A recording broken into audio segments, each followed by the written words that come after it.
We're going to go ahead and get started up with our final session of .cms content contributor training, which begins with permissions. Right after permissions, we'll take about a 10-minute break, and then we'll cover the basics of URL mapping and the rules engine and personalization, how you create new personas, new rules, new conditions, and apply that to content.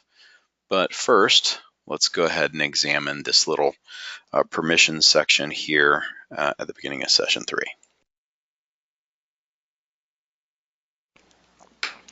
Okay, so the reason that I have ordered things here, and could I just maybe get a comment here from someone? Are you hearing me okay and you're seeing my screen okay? If you could chat that into the GoToWebinar control panel, just so I know everybody's okay. I'm going to pop up your questions over here on the side. I saw, yep, thank you, Justin. Thank you, Stefan and Patrick. Okay, great. It's always bad whenever you ramble on for 15 minutes and then you figure out you haven't turned on your video.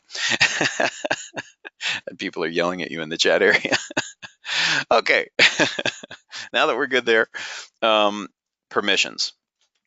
Very, very granular. They're not really complex. There's just a lot to think about. They're very, very easy to apply. As a matter of fact, the good and the bad here of two different stories about permissions. I went through in a boot camp, I think about maybe 2012 or 2013, something like that, or maybe a little bit later.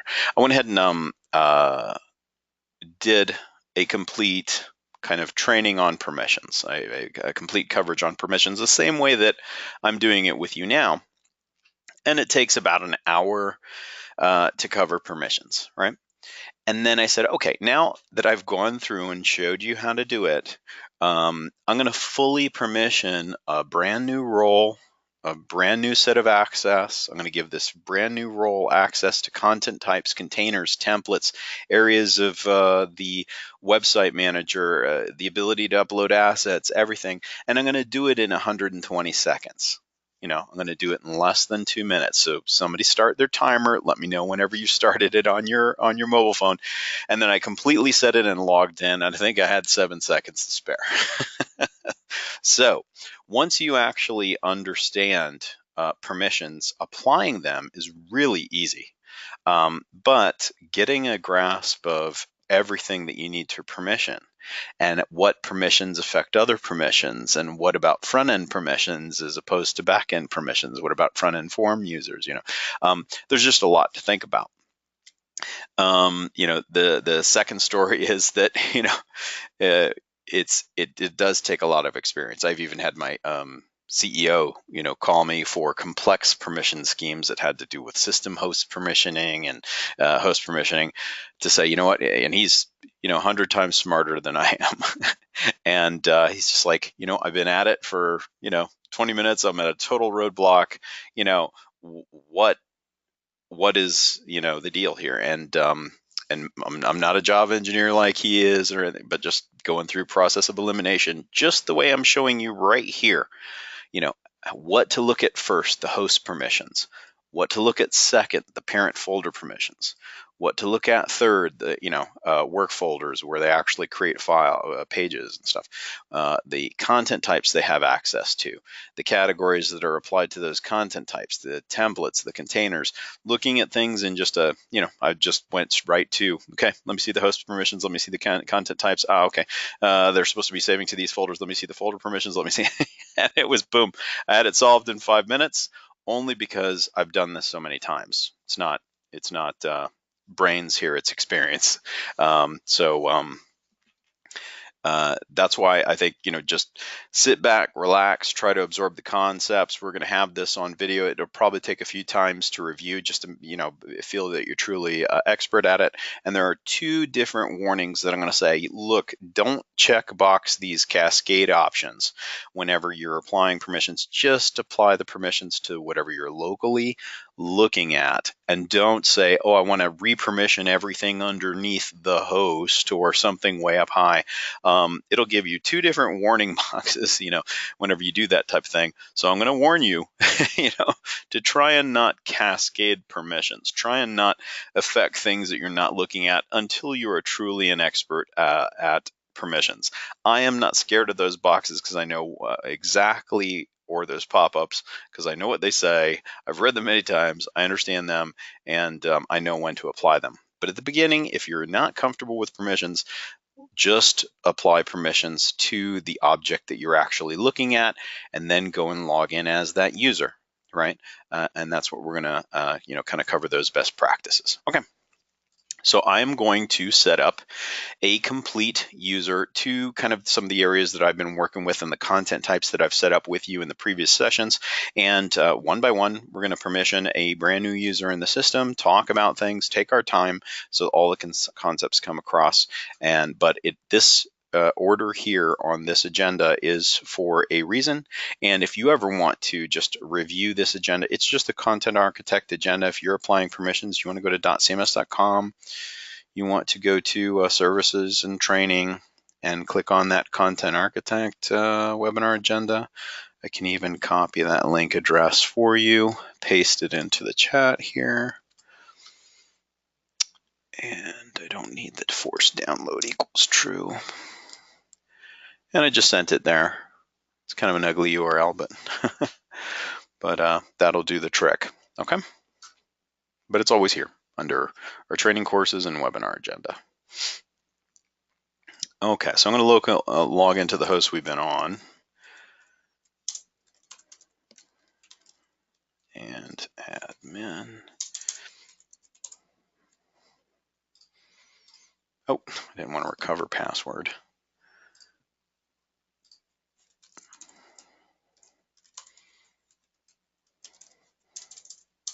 Can't type today.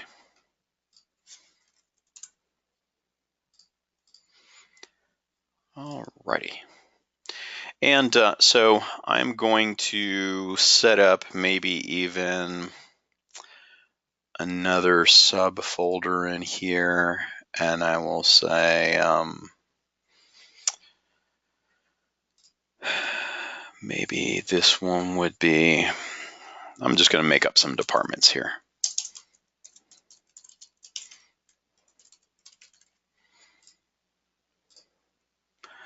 And then I'll say there's another department, and the department is called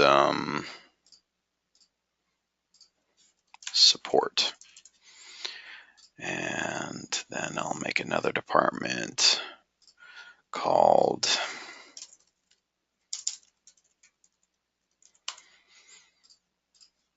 let's just say they're all internal organizations, and then you have a main folder that instead of being called training, it's called departments. Okay. All right. So now that has rearranged itself alphabetically here in our tree. And let's just say I'm going to permission. Yeah, I do have some pages here. That's okay. I'll just leave those here. And I'll say, let's just do development because it's first in the list. I'm going to create a new page asset, and development home.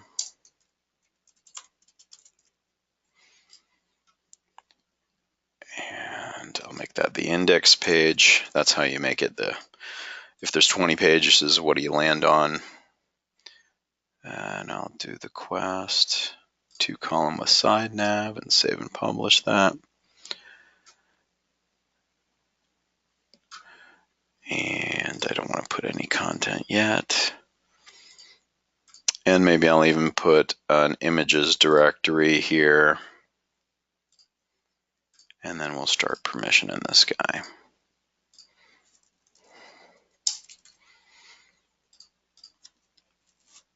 Okay, and he has his own image directory, and we'll throw a few files here. And we will go to demo and posters and grab a few posters here. And then we're going to say we're going to save and publish these items. I'll execute that and upload them to the system. Now I have some things to permission, right? Okay. So whenever I'm talking in the agenda here about the host, I'm obviously talking about whatever host you're on, which that's going to be demo.cms.com in this case, right up here, right? Then if you see, notice I say parent folders and work folders, right? And parent folders, you only need view permission. Work folders, you need something more than view, either save or save and publish, right? And if we look back, what do I mean by parent folder? I mean departments. If there is really a development department, a human resources department, a support department, et cetera, in my organization, I'm not going to give development the ability to edit departments and call it, astronomy. I am not going to give him any access to edit that name of that folder at all. Or the same for human resources, same for support. I am going to give the developer the rights to add maybe new pages and new things inside of his own little development department. But I am not going to allow him to see the other sibling folders, which would be human resources and support, right?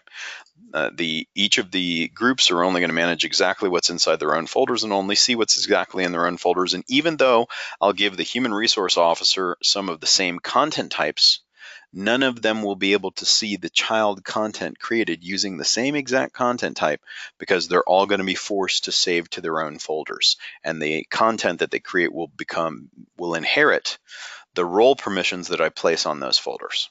Okay, so the differentiation between what's a work folder, what roles I apply on a work folder where people are actually, individual groups are actually doing work, and then, which usually translates to different portions of the site, and then a departmental folder may be, necessary in your organization.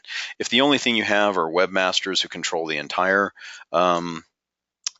site, then that's not as relevant. But I'm trying to get as granular as possible on the limited content publishing so that you can handle every use case, right?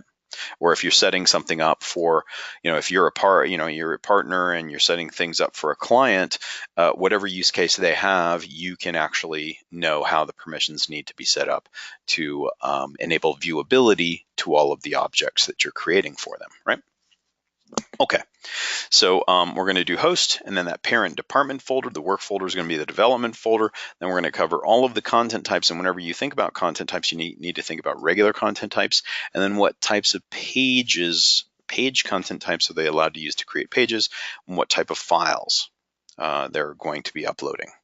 Then the rest is just the categories that were on the content types. Whenever you give them access to templates, you need to look at the templates and then see what containers are actually used by those templates. And then you're done, and you can go ahead, and then there's one last thing you need to do to set up their tabs that they see on the back end for what features they're able to access of .cms. And then you create the user, give them the one role, or I'm going to recommend you give them every user 2 roles, and you test their user. Okay. Another thing I want you to observe about this list before I just start permissioning is there's only 2 types of objects that you even need to think whenever you're applying permissions. And that's work folders and content types. Everything else gets one checkbox view.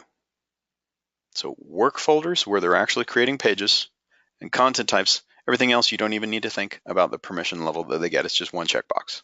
Okay, so keep that in mind as well. It's a best practice. Okay, I am going to create a new developer or development publisher.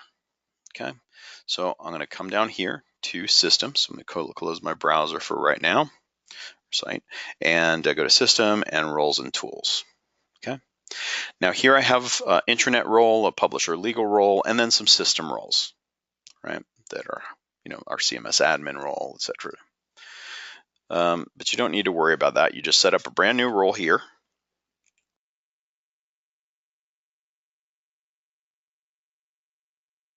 Sorry, I have a sneeze. Okay. So there is a 3-part role naming scheme if the client that you're working with is going to use multiple websites. The first would be something that would refer to the site itself. So here, if it's demo.cms.com, which we're editing right now, then the first thing would be demo. Or if it was .cms.com, then I would put .cms. If it was, one of our clients, HCA, I recommended to them HCA, maybe physician publisher. That's a big healthcare organization. And so they knew whether it was HCA or maybe if one of the clients that they were on, if it wasn't for the main group, if it was for an actual a hospital, maybe it was, Baptist, South Florida, physician publisher, if it was for an individual hospital. So whenever you have 1,000 different websites, it's important to actually make the first the first role name specific to that specific host. And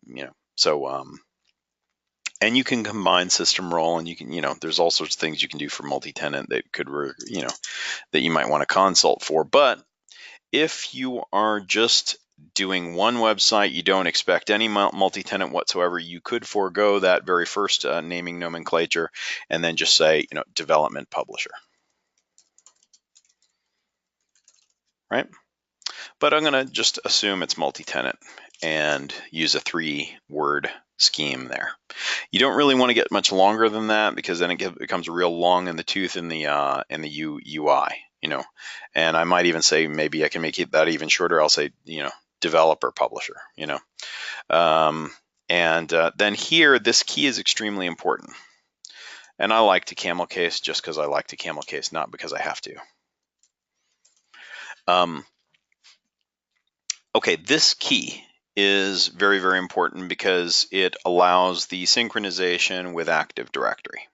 And let me show you how this key is very, very important so that you don't ever have to create users at all. Now I got you paying attention. So you don't have to do work. Isn't that nice? You don't have to do a thing. The only thing, if you follow this methodology, which I'm about to cover with you right now, then whenever it comes to setting up users and roles, you don't ever have to set up a user ever.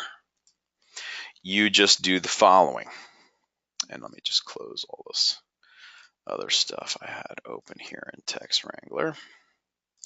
Okay. So this is our role key. So you apply this role using the steps that we're going to cover, but after you take your 120 seconds, once you're an expert, to go ahead and apply the role everywhere you need to apply it, then you say, okay, sysadmin, you got it from here. And you tell the sysadmin to add whatever X amount of users, whoever the users are, right? You say add them in Active Directory to the, and you would say this Active Directory group, but no, because they've got a whole bunch of other Active Directory groups that might look just similar to this, right? How would you differentiate between the 5 Active Directory groups that they belong to and a .cms webmaster Active Directory group?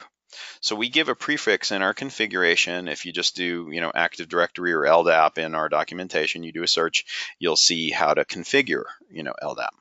So we provide in our configuration files a prefix. Now by default it's .cms_, but you could change that if you don't like it. You could change it to something else in the config files and then just tell your sysadmins to use that other, config. Okay, so now your sysadmin has taken your user list, who you say is a developer publisher, and they've created this .cms_demo developer publisher. And I'm going to recommend that you tell the sysadmins to add everyone to .cms_ generic publisher as well. And so every user will get this one, and then each individual user, who you think is a developer, publisher, or whatever, or a product publisher, or a human resources publisher, or whatever other departments the client has, then you'll go ahead and also give those individual user lists those corresponding roles that have the permissions over their specific department, right? So the user logs in. The user doesn't exist in .cms at all. You have it configured to go to Active Directory to validate. Goes over to Active Directory to validate. The password checks out, and they say, okay, this is a valid user. It grabs all of the first name, last name, email, everything it needs from Active Directory, and then stores that so it can create the user in .cms. And then it goes through the list of all of the Active Directory groups. The first Active Directory group has nothing to do with .cms. The second Active Directory group they have is also an internal one. The third they have is also an internal one. Then it gets down to these last two that they're a part of, and it says .cms underscore. So it says, aha, okay, well, I don't have to do anything. They're trying to log into .cms with those other Active Directory groups, but these two are going to determine their permissions on this website they're trying to log into. The next thing it'll do is it'll strip off the prefix from those two roles that it cares about, and then it'll create the user automatically in .cms for you, and will assign them to those two roles, and the user, without even knowing it, within a fraction of a second, has their user created, is assigned to the roles, login, and all is right with the world, as long as you have tested their role and their role permissions to make sure that everything's kosher. So that is why you need those keys, right? Whenever you're creating those roles. That is the totally unique, you cannot repeat role keys in the system, and that's what syncs with Active Directory. This little can grant down here, and I'll tell you how to make parent roles and child roles whenever we get to role inheritance.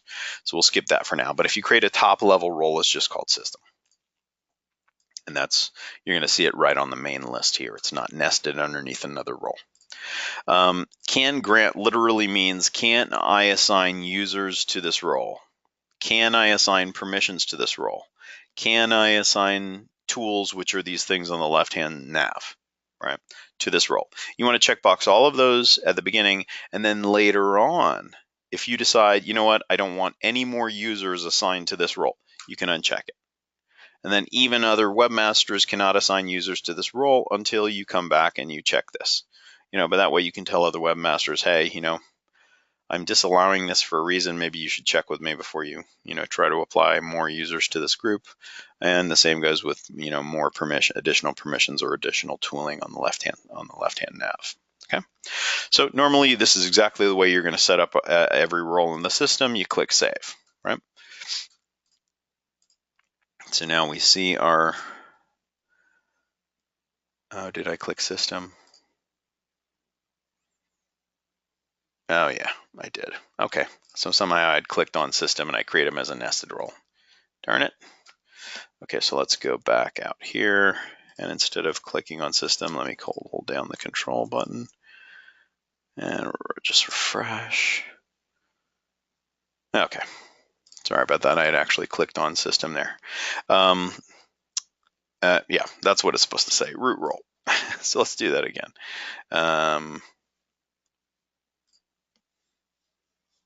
We can leave the other one there, it doesn't matter. So what did I call this guy? Yeah. So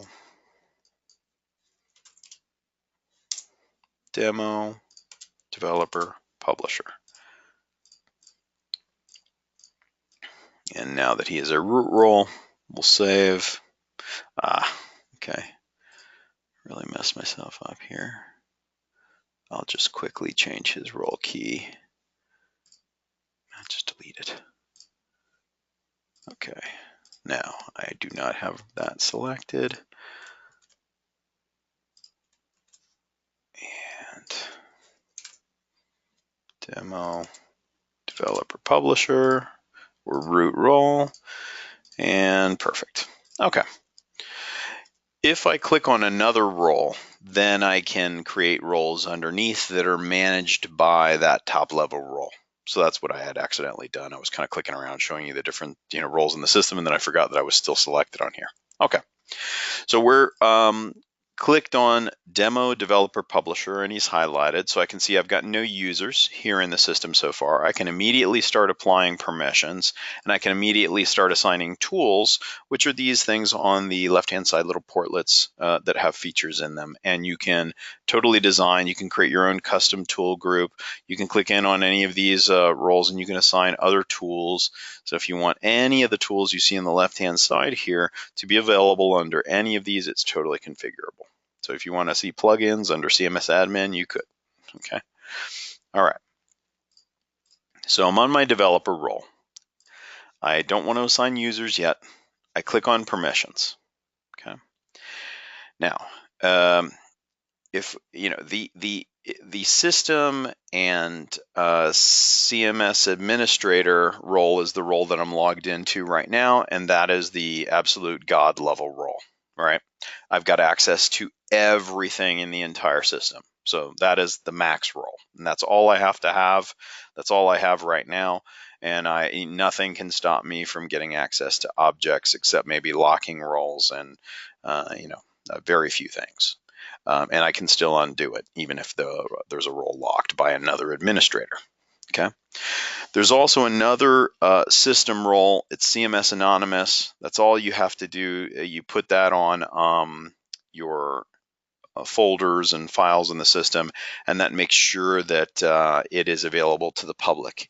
If you take the CMS Anonymous role off areas of your site, then it becomes instantly an intranet page or area of your site, and people have to log in. It checks their user role permissions to be able to see it. So there's some system roles here that give access to specific functionality within the system. But really, CMS Administrator and CMS Anonymous is all you need to know for 98% of all the permissioning. The others are mostly legacy roles. Okay, so the demo publisher. So if right now I'm logged in as CMS Administrator and he's Zeus on Mount Olympus, this all sites permission would be like Hercules. Also very atypical. And what does the Herculean role give access to? The demigod. If you're doing multi-tenant, and we've had very many cases where this is a very important role. So if you're managing 1,000 websites and you have designers who are creating templates for all those 1,000 websites, then you might want to give them this. So they can create those designs and templates and maybe template layouts here on all 1,000 websites, right? And you just have to do that and it's done. You just apply changes, and then any website that exists in the system, they have access to only templates, template layouts, and containers. Okay, so that's a one-stop shop for all your host permissions. However, that's very, very atypical. What the first thing that you're most likely going to do for a client is click over here and choose a specific host. In this case, we had that global. We know what the system host is. We've got demo.cms.com. I'm going to click here and add just that one host. And once again, what permission do I get? Don't even think. Just check view. That's it. Done. View, apply, done. Don't cascade permissions down to every child object underneath. It warns you here, checking this option will take whatever permissions you're doing on the host and just wipe out all child folders, all departments, all content, all pages, all everything underneath it. If you try to do it, it'll give you a couple of pop-up warnings and ask you if you're really sure you want to reset all the permissions of the child objects. And then if you do it, then you're gonna have to contact an administrator to get it back. Don't cascade things from the host unless it's an absolutely clean development side or something like that, and you're just doing initial setups of permissions and you want to, really affect the whole site whenever you apply your permissions. Okay, but it's very atypical. And if you just click apply permissions and then check the permissions and see if it's enough, and it is, then nothing lost, And then you can come back here later, and if you truly understand what you're doing, you can go and click cascade, but not from the host. I would say there's never a reason, well, there is, but very small percentage of the time there's a condition where you would even cascade permissions down from the host to all child objects. Okay. All right. So that is the host. We're done. The next thing we said that we were going to do is the parent folder. And what did we say was the parent folder? That was this departments folder, right? Click add on the departments folder. Once again, view. Now, why do we have to do that? Now, it does say that there are permissions that used to be inheriting from demo.cms.com, which was the immediate parent of departments. So it says it's going to copy, instead of just everybody who used to have access to this department before these individual permissions, instead of just saying you no longer have access to this folder, it says I'm going to copy those permissions and make them independent permissions now in this folder. If you see this, that's fine, you click OK, but then what you should do is you could go over to your site browser and then edit your departments folder and then see what other permissions other than the demo developer publisher got copied. And aha, I see this intrusive guy here that really he had permissions to demo.cms.com. He had permissions to all child folders. But whenever I'm individually permissioning this new folder, I want to break away his inheritance down over this object, and I want to just click apply and get rid of him. I don't want to take CMS Anonymous off. CMS Anonymous is not a back-end role at all. It affects nothing. Nobody can ever log in. Even if you gave CMS Anonymous permissions to everything, it would still fail on login. It is a front-end role only, so you want to keep it if you want your pages and files and things that you create to be public. So that's why all of the child objects are also checked, and that's also, that's what you want. So I would say there's never really, unless you're creating an intranet portion of your site, to touch CMS Anonymous. Just let it apply to your objects. Okay. So once again, departments is a parent folder. We don't need to do anything else. We click apply, it's applied, and that's it. Now, we can go back to the role and add the development folder, or we can just stay right here and apply it. Applying permissions here or from the role is, really the same thing. The only advantage here on the site browser tree is you're actually looking at the child permissions, looking at other roles that are applied on that object as well. So I'm just going to do it right here from the folder.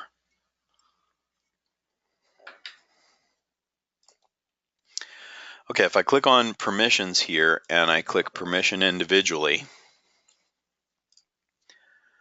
then I can see that right now he's only got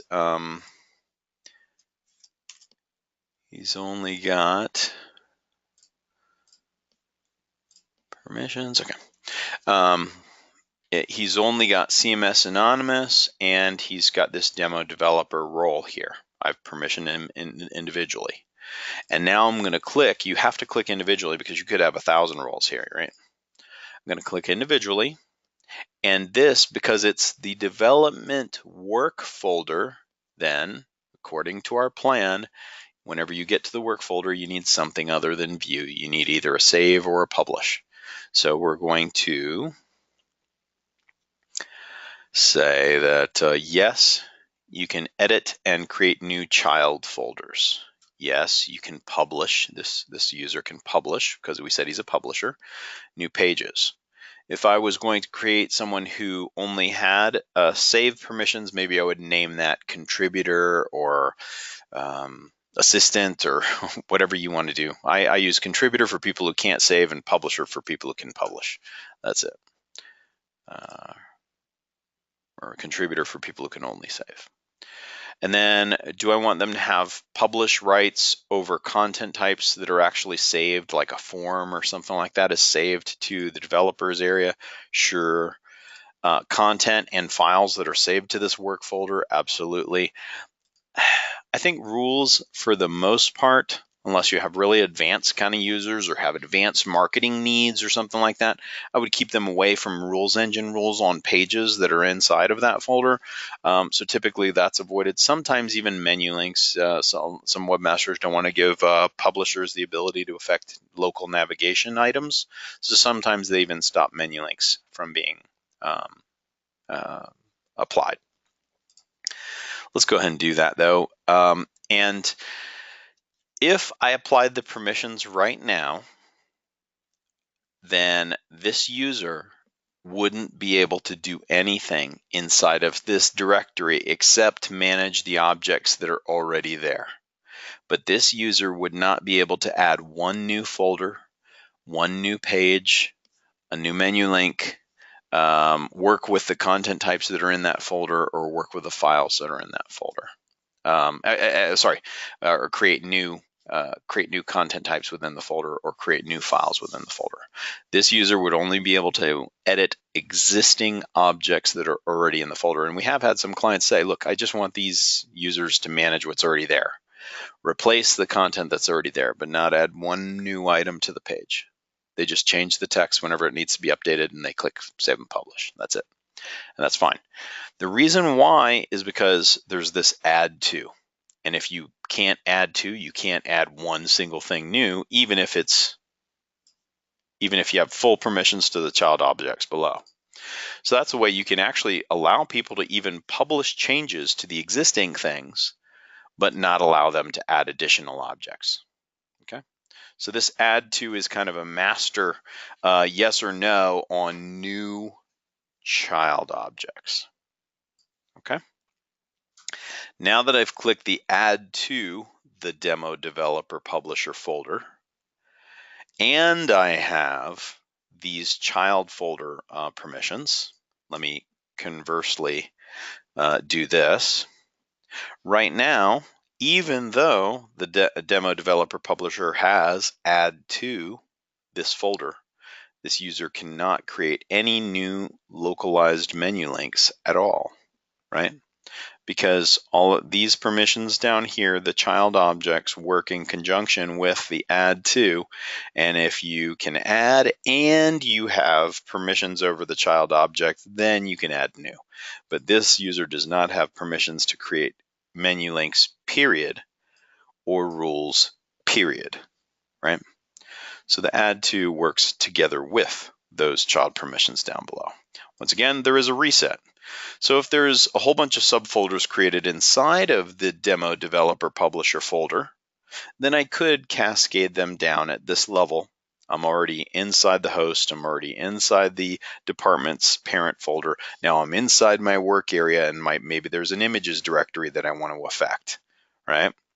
Now that images directory was inheriting, so it's already going to be inheriting from this parent folder. I really don't have to click this apply changes. So like I said, just click apply. Don't cascade and reset child permissions unless you read this little hint that says what it's going to do and you truly understand it. Okay? Just click apply, check your user, and if that's good enough, don't cascade and throw permissions down and overwrite other child object permissions. Okay. So another thing, I've seen webmasters come over here and start clicking on all of this. This would always pretty much be a mistake for a typical publisher. Why? What are you allowing them to edit whenever you click this top gray bar? You're actually allowing them to edit, and you're applying the permissions here on the demo developer publisher. On the development work folder. Okay. We don't want them to change the name of the development work folder and call it, instead of the development, developers department, it is now, named something else. And now everybody works for a totally different department, right? That'd be bad. It'd change your navigation to your website. It's unintentioned, right? So you just want them to add child objects. You don't want them to edit the main object that you're permissioning. And here's your control over those child objects and how much level of permissions do they have over those child objects. So this would be a typical work folder permissions from what I've seen webmasters like to apply. I click the apply, no cascading, and now I've got my hierarchy. The host is permission, so they will be able to view the host to get to the parent folder. The parent folder just got a view, so they'll be able to dive down below the parent folder. If I just come here and permission the work folder, they have no access to anything at all. It's hierarchical, okay? And we don't, because you permission a work folder, we don't go to all the stuff above it and automatically start assigning permissions for you. We want permissions to be very intentional. We want the webmasters to look at the objects they're permissioning and assume full responsibility for those decisions. We don't want to do invisible permissioning for them and to do something unintentioned, right? Okay. So now we've done that with more than just the regular view. Now we need to think about the regular content types, page content types, and file content types that we want to give permissions to. So we would come over here to types and tags, content types, and think about the type of content we want them to have permission to. Since we need to do them in order, let's just go and start off with the regular content types. And maybe we'll sort them by name. And maybe I want to give them access to the cast content type that I created. And then I would give them access to the movies content type. And maybe I'll also do news. Okay. So let me go to the cast content type first, click on permissions, and then permission individually, and then add my new role. And you'll notice I can add roles or I can add users.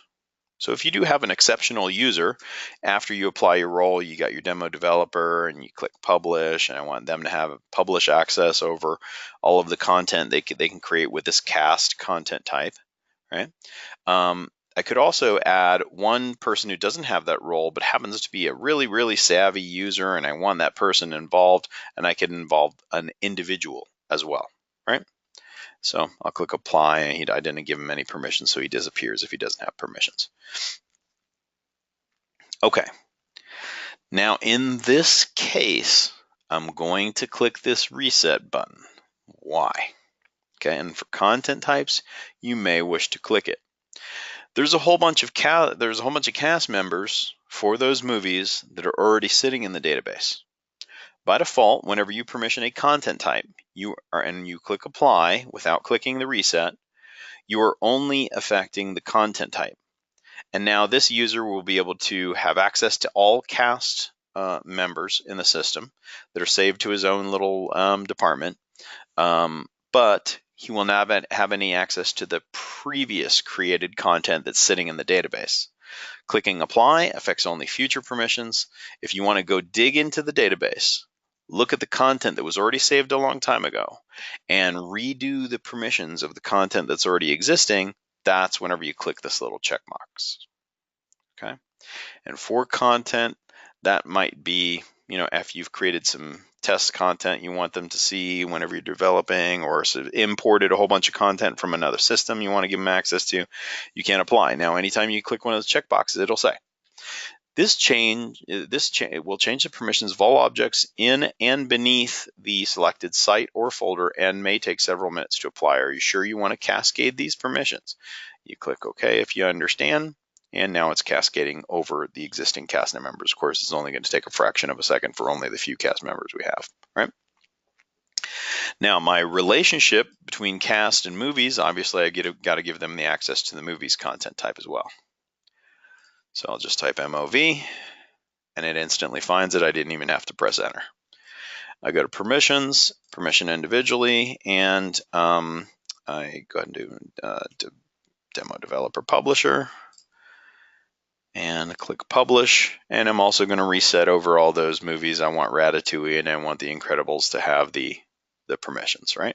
So I cascade. It says, once again, you can dig down in the database. Are you sure you want to dig down in the database? I say yes. Okay. And I'm going to give access to 2 more content types, actually. And I just kind of went by something I wanted to show you. All right. Now, as you're permissioning your content types, you need to take a look and make sure if you see categories being used, a category like genre is there, then that's something else you're going to have to be permission, and that's our next item after content types. That's why it's right after content types, right? So take note of that. So if I also gave this user the news content type, then I'd have to also look down here to topic.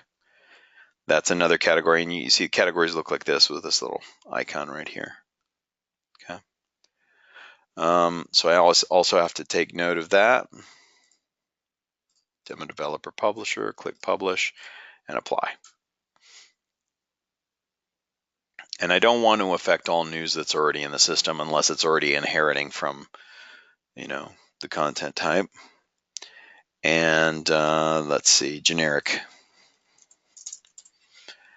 There's generic content, permissions, and I'll add my role, publish, and apply.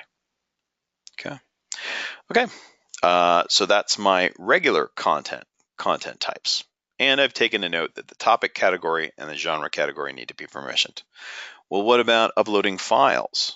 Okay, so that's whenever I would segregate and say, do I want him to have access to widgets? Maybe I'll let him have the photo gallery widget, and click permissions, or maybe the YouTube widget. Let's go ahead and give him access to permissions to the YouTube widget. And we'll say that he can view the existing widget content that I've created, but he won't be able to create any new ones. So I will just say view, and that's enough to use, and I'll go ahead and apply and reset it so that he's got view to all the previous YouTube videos in the system, but can't add any new ones. Then I'll go to forms, files. Needs to be able to upload files. I'm only going to give him access to this file asset, the default one. Permissions, permission individually. Apply this. And of course, he's going to have to be able to upload files. I'm just going to click apply, and he's going to be able to affect new files in the system, but not previous files unless they're also inheriting from this file asset content type. And then we need to give him the ability to add pages. So finally, pages, page asset, not landing pages, go to permissions, permission individually, and add the role there too. Okay. And apply. Okay. So now we've got publish on all of our content types, and we can come over here and start thinking about categories. So then we click over here to categories, and I'm going to give them complete access to all the news content types. So I just click on that category, go to permissions, permission individually, and once again, the only thing that needs more than view are work folders and content types. This is not either, so one check and done, right? Don't need to think, one check done. Categories, genre, permissions, permission individually. For the movie content type there, one check done. Okay. Now let's just say that I want to step down into the children and click here under biography, and I want to look at the biography permissions. Now he's already inheriting his permissions from the parent called genre that we already just permissioned. You can see demo developer publishers here. I'm going to disallow the biography category from this particular user role and drama. No drama. And I applied my permissions. Let's step into categories for this guy, and where's drama? And we'll take it off and apply. And that way, whenever the user goes to add a new movie, they won't be able to add a drama movie or a that other genre that I just took away that I don't remember. Okay, that's it for categories. And now templates. So I want to give my contributor a couple of different column layouts, right? So I would say maybe a Quest 2-column with side navigation.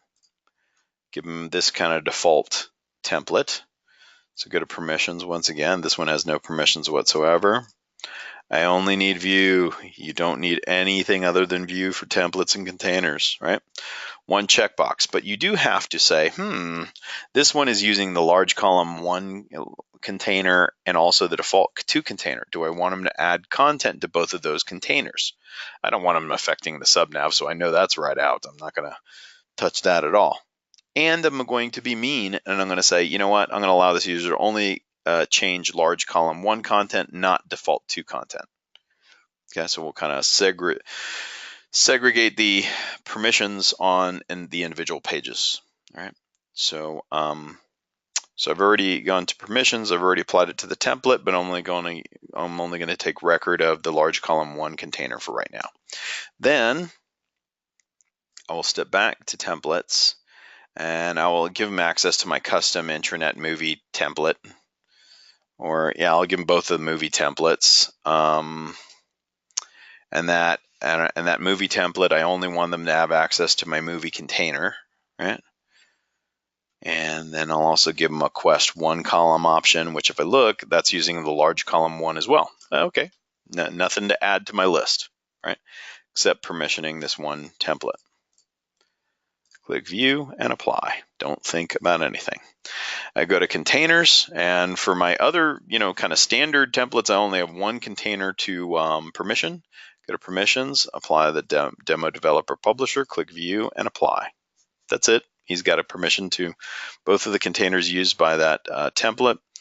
Now, if I go to movie,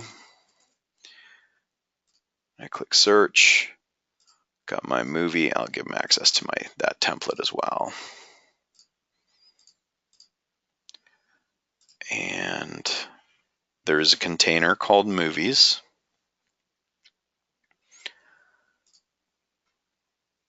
So, and on my templates, I give them access to the other one too, right? Permissions, no. I'll give them access. And this one had, if it's an advanced template, you'd have to read it and say, okay, the small column, no, I don't want to give them access to the small column. The movies container, I'll give them access into the large column 1. That's fine. And I will deny access to the medium column container. Okay, so now I come here to containers. After I've taken note of all my movie containers, I can even target MOV, click search, it instantly finds that movie container there. I can click edit and go to permissions, and just once again, that one check view that gives them the ability to use the container. Okay, and then that large column 1 container. So I guess I'll just reset. And large column 1 container, and he's already there.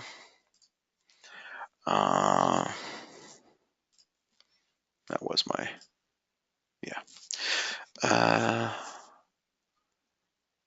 and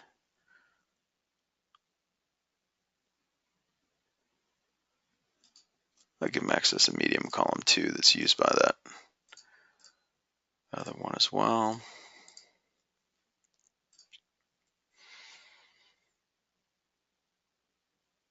And that is it. Okay. All right. So we've got templates and containers, and now we're done. Okay. Now the only thing we need to do is create a new user and give the user the role, right?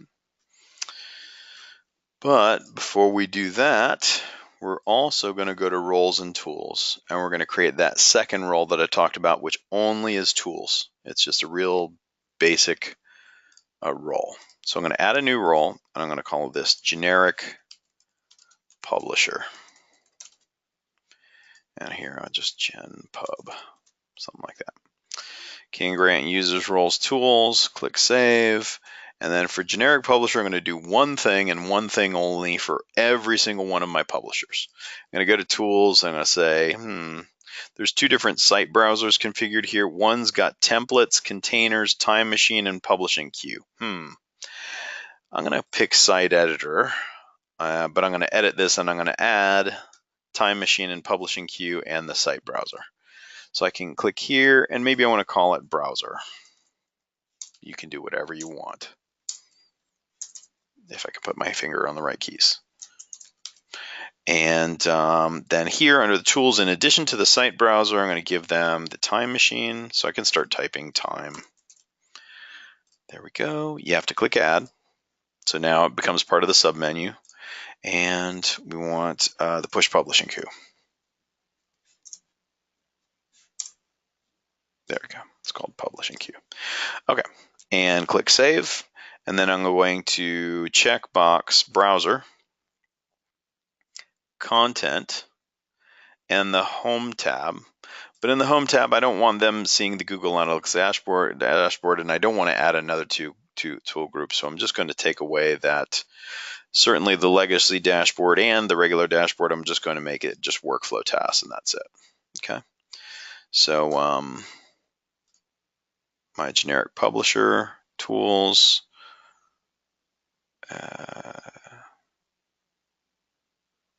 I want home. I want browser and content, and click save. That is it. All right. I don't need to do anything more with the generic publisher, and the user is going to get generic publisher, so will every other publisher in every single role. And then I'm going to give the specific development publisher guy access to this demo developer publisher role as well. So now I'm going to go to the users, the user manager over here, and click on the action palette and add a user. So I'm just going to add myself to the system. Dean Gonzalez.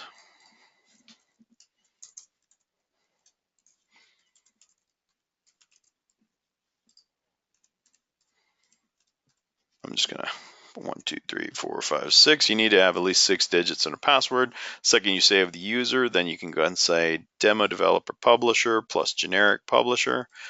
Move that over and click save. And now you're done and you're ready to test the user, because he's got all the roles he needs that give him access to his portlets, generic publisher, and then the actual objects and the site browser tree and the content types and the categories and all that stuff.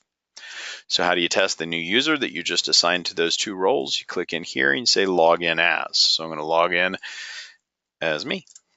Click in Dean, click that, click change, and now I'm logging in as this user. Okay, and right after we test everything here and show you, I promise you I'll take a break because we've already gone over an hour here. So, all right. The first thing it took me to under home, I took away the Google Analytics dashboard. Don't want to confuse my users. Just they log in, they go straight to their workflow tasks. They see the jobs that people have assigned to them. Very, very simple, right? I click on the site browser, I click on browser, and there it is. Can they edit my host and call my domain a completely different thing? No. Can they edit the department's parent folder and call that something else, so then everybody's really confused? No. Can they edit the development folder and say, I don't work in development anymore, I work in Chuck E. Cheese? No, they can't. Okay. So you've taken away anything dangerous that they could possibly do, but can the user still do work in the area that they actually manage? Sure. And then if they create pages or folders or anything that they shouldn't be, hey, they're webmasters, they're masters of their own domain and their own department, and they should have control over those things and manage them properly. So now they can create new pages, new images or files, and upload. If I create a new image or file, I only give them the access to file asset, not the document file type. So if I do new image or file, I click on file asset. Oh, there is no document file type that they can upload, right? So it's just a one select. Can he upload a file, Guardians of the Galaxy, and upload it and save and publish it? Yes, he can. Okay, good. Got Guardians over there. I should have put that in the images, but can he create a new page? So image or file. Oh, it's one. I don't want a new image or file. We already did that. New page. And which type of page asset can he create? Only the regular page asset, not the landing pages, right? So permissions fully working here. If he goes to create a new page, test page,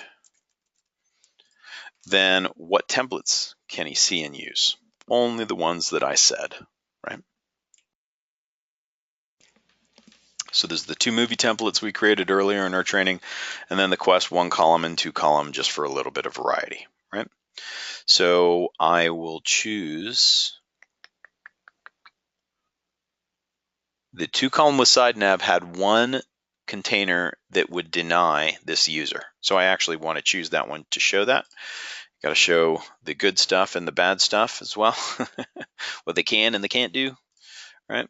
And so now I'm going to click in edit mode on this container, and I'll see if I can add something to the area that I did give them permissions to. If I click on content, what types of content that can this user create? And in this particular container, it would only be generic content and news. The movie content is not on this container. It's not allowed, right? So if he's using this template, then he's going to be able to, he has permissions to news and generic content. If he goes to click generic content, you notice we have tons of generic content in the system, but I didn't cascade permissions. So all of the current content that exists in the database, I've protected from this user. It's your option. It's whatever you want to do. Whenever we go to movies, you're going to see he gets a full list of prior content created using that content type because I did cascade on movies. Okay. Hopefully that's clear, but he can add new. So it can add a new generic content and just say, you know, something new, save. Now I didn't give him permissions to demo.cms.com. I didn't give him to save content to the host so that I want you to watch this fail. This is development department content. And then some big message here, right? Hopefully you'd have to create more content than that. We try to click save and publish and it says, I'm sorry, buddy, but you do not have access to save this asset to the, you know, the host or folder field that you're trying to save to. That's quite expected. And so whenever this user drills down using this little host or folder field, what does he see? Departments. Can he save to departments either? No, he doesn't have access to save content to that departments folder. He does have access to save to the development directory. So we would have to choose that, save and publish, and now it's going to save that content to that specific area. All right. And this content is adopting the permissions from the folder it was saved to. So the only people, if I create 40 different other user roles and assign them to other departments, they, even though they have access to generic content, they're not going to be able to see this generic content because where does this generic content live? It lives in the development department, and you know, the only other people that can see it are roles or users that have access to child content in the development directory. Whenever you have a site or folder field, which I would suggest that there's never a reason not to create a content type that doesn't have one. You know, try to always add it, unless you want a free-for-all over the content. Anyone you give access to the content type, they all can edit each other's content, reuse it on each other's pages, delete it. You see the problem now, right? Don't give different departments access to each other's content. They'll confuse the titles, something, and you know. So you want to set up permissions right for your clients. Okay, so now, what about this area down here? Can I add new content over here and say, yes, I want to add some new generic content, and we're going to invade this container as well. And I save and publish and says, sorry. You know, oh, well, that first error is he's still saving to the wrong area. But even if he chooses the right area, it should not actually, unless I accidentally did give him permissions over here. Okay, well, it actually didn't. It didn't allow him to do so. It probably, the error message just flashed too fast, but it denied him, right? Could not save it the way he could over here. Okay, so so far permissioning's working perfect. Let's go over to the Content Search Manager and look at movies as well. He's able to see those movies, right? If we go to add a new movie, I want to check the categories on those movies and see if he can add drama or biography. I said no, he can't. So if I click here and I try to look for drama, it's missing, right? If I try to look for, what was the other one? Biography. So there's no B's, right? So exactly the granular permissions that I said this user would be able to do, that's exactly what they're able to do. So now I can still choose Leon the Professional. I happen to like that movie quite a lot. And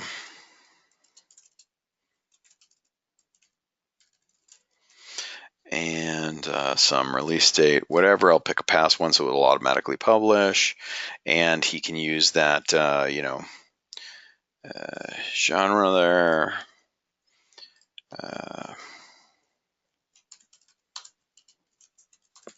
Put some category, and then put some description. Save and publish. And now I've added that Leon the Professional to the, I picked a future date. So it's working as expected.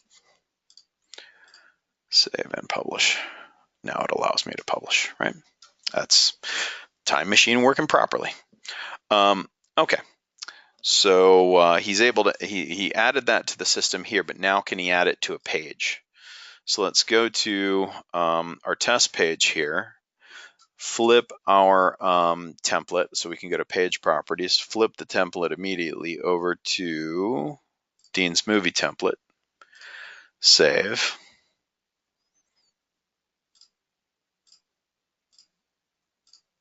And now I've got a different template. Now I can switch back to my other template immediately and I'll see my content come back. But this uses different containers. This one uses the Dean's movie container, right? And because it uses the Dean's movie container, I can see what content types are allowed, generic content or movies. I can click all and see all of them. I can pick either my movies, or I can pick my generic content, or I could say, no, I just want to see the movies, and it instantly filters. And then, of course, I can filter by any of these things over here. I only want to see action, and now it just finds Leon the Professional and The Incredibles. I want to just do animation. It only is Ratatouille here, right? Okay, so I actually want to deselect that, click search, select Leon the Professional. Now Leon the Professional is there in the content. I'm super zoomed in here on my iMac just to make things bigger for you, so that's why it's affecting my bleed on my container there. So, and what was this one? Let's see. I don't know if I gave him permissions over here. No, I didn't. See, that's that default to container again. So good. That's working right.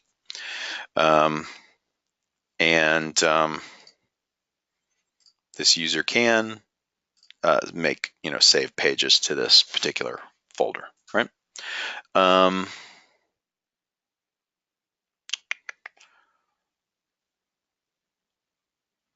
Other permissions. I think we've covered everything. Categories, templates, containers, yeah.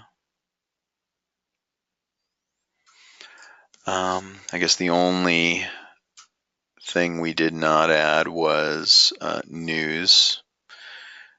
And so we can see in this list. Oh, and then with the YouTube, I knew I was missing something.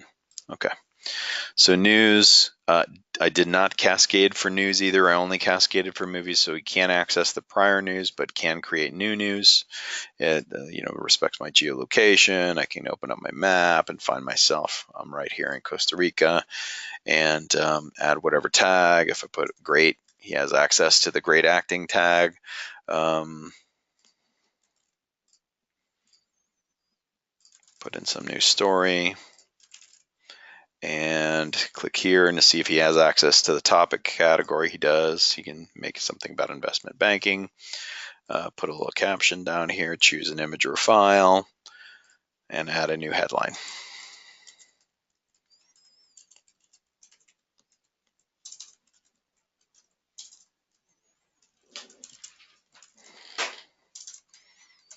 Now, once again, if we try to save right now, it'll error out because he's on demo.asimos.com here. He needs to save to his department directory, right?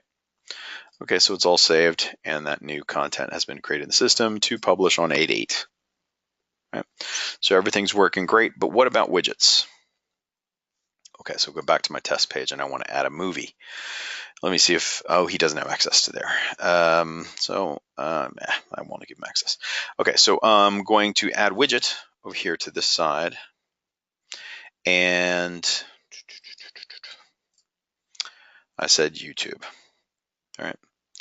So if I search for the YouTube movie widgets, here it is. And if I click on new YouTube widget, can I search for mutual funds?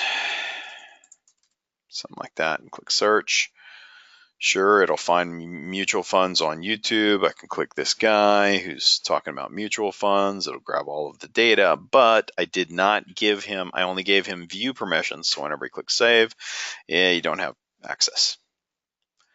What can he do then? Well, he can add, I told him, and I'll train him, that I gave him access to be able to use the ones I already have. So if I want to, he can select the movie review, and then there's my Ratatouille movie review. If you remember, we created that earlier. And now if I zoom out a little bit, because I'm super zoomed in here just for you guys, then maybe I can actually drag and drop this content around and you can see it happen, right? And then I'll go back to my actual. I'm zoomed in on my system, on my system preferences on my screen resolution, so it'd be easier for you to view. Okay. So that is the widget. Of course, it'll play. It was previously selected. Okay. And so we've tested all of our permissions. Now, we already covered the can grant on that user role. I'm going to open up for questions in just a second. We're going to take a break. Role permission inheritance. So let's just say this guy, I'm going to log out as Dean, and I'm going to log in as, I'm going to go to system roles. And I'm going to say, what if he needs an assistant? So demo development publisher needs an assistant. I can click on demo developer publisher, and then I could create a new role called demo developer assistant or contributor. Demo.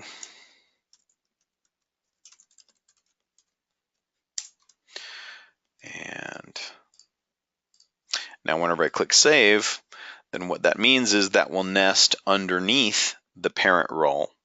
And then anything I give to the developer contributor, the demo developer publisher will automatically get. Okay. So let's test that just super quick. Go to content types, just give this guy access to some other new content type. Let's give him access to the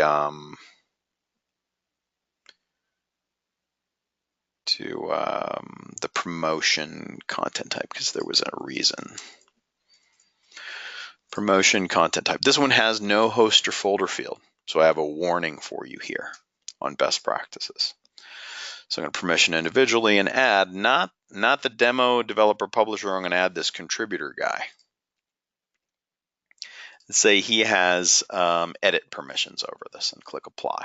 Okay, he's the only one here. However, and maybe I would reset over all the existing promotions in the system. Okay. Now, whenever I go to log in as my user that doesn't even have this role, which is the parent, okay, then I go to content and search, and then I go to, all right, well, maybe it hasn't cascaded in there yet. But he should get access immediately as soon as it finishes cascading the permissions there over all of the promotion content in the system, and he should inherit from that role. So let me just go to maintenance, make sure I flush all caches, and see if this is something in 5.0 that we need to address before we release it. Let me say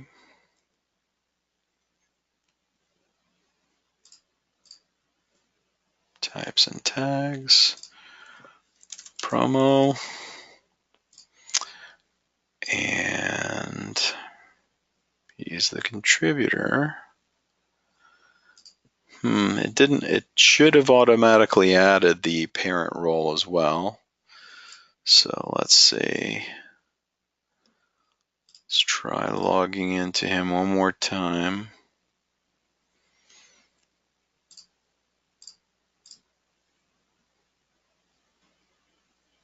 And if I go to promo as the admin and I create a new promo,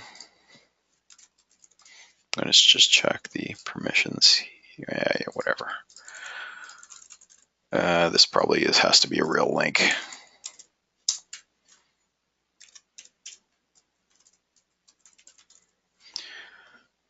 And save and publish that new promo. Let me check the permissions on the new promo. He's there too.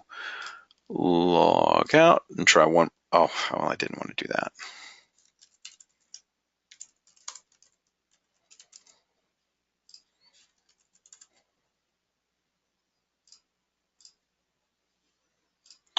And now let me log in as.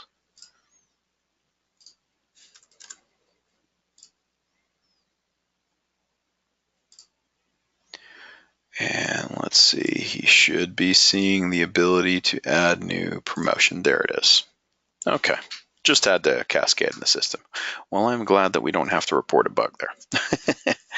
Okay, so there's the promo content. So even though my user does not have access to this content type, the child role that he manages does have access to this promotion content type.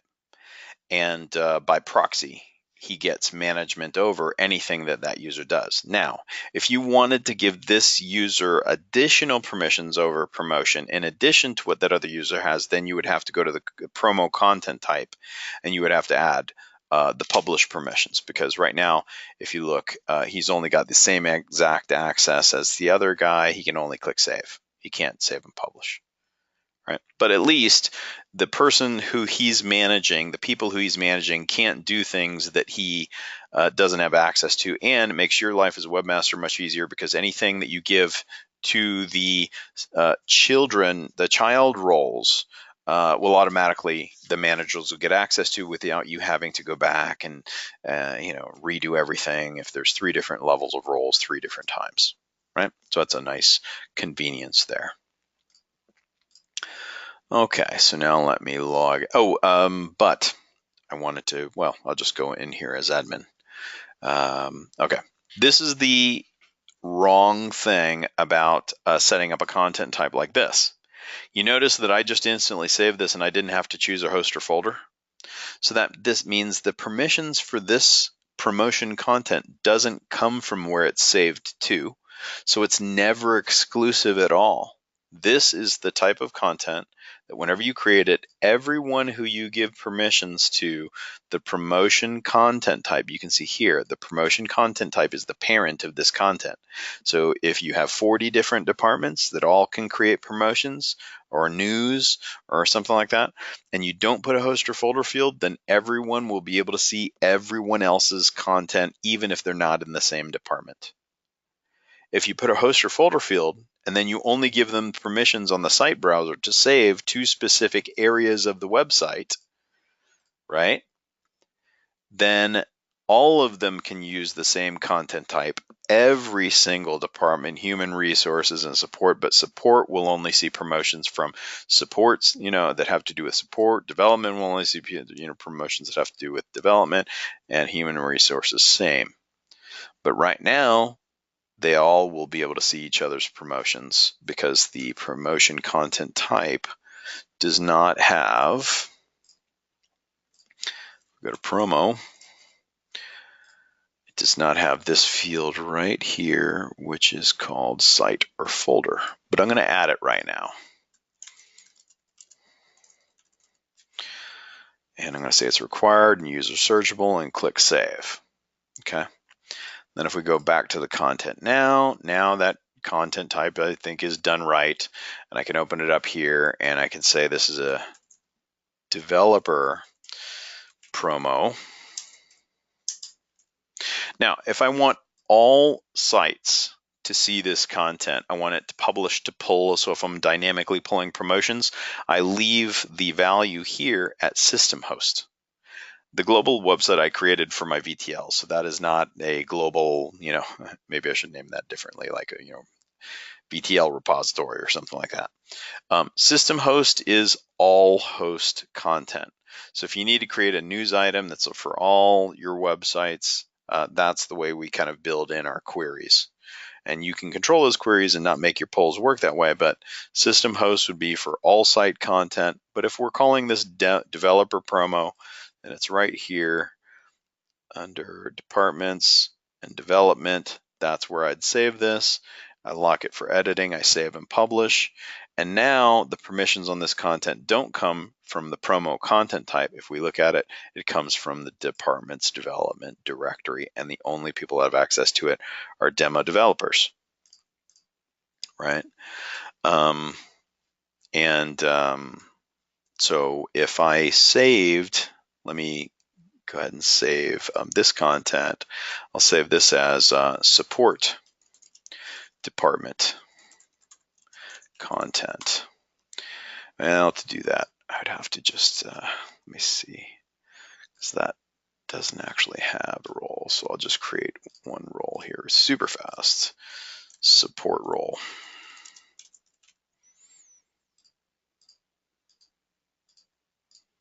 Go to the support department, break it away, give it its own permissions, and just apply that one role, right? So on permission individually,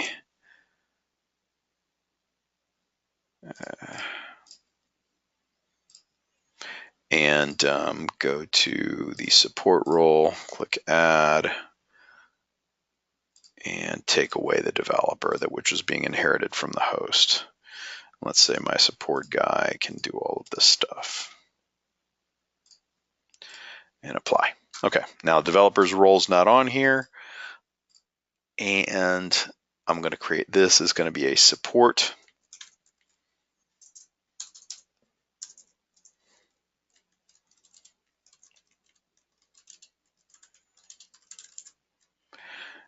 And save that to the same departments directory, but this time save it into support.